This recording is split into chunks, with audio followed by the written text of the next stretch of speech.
নমস্কার বন্ধুরা, চম্পা রান্নাঘরে সবাইকে অনেক অনেক স্বাগত। আজকে তোমাদের তেলাপিয়া মাছের একটি রেসিপি দেখাবো। দেখো, মাছগুলো আমি এখানে ভালোভাবে ধুয়ে পরিষ্কার করে নিয়েছি।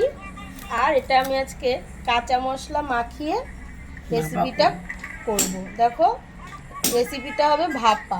দেখো, এখানে নিয়ে নিচ্ছি পরিমাণ মতো নুন, হলুদ, কাঁচা লঙ্কা বাটা আর দুটো টমেটো।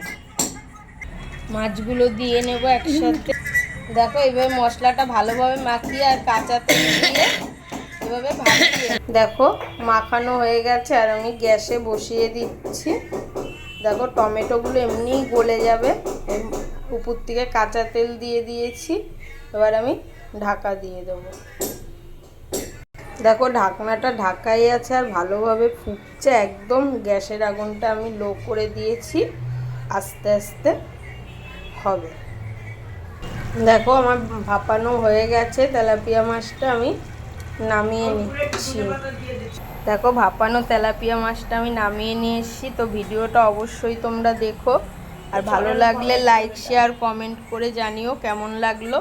আর আমার চ্যানেলের নতুন বন্ধু হয়ে থাকলে চ্যানেলটিকে সাবস্ক্রাইব করে পাশে থেকো। নমস্কার।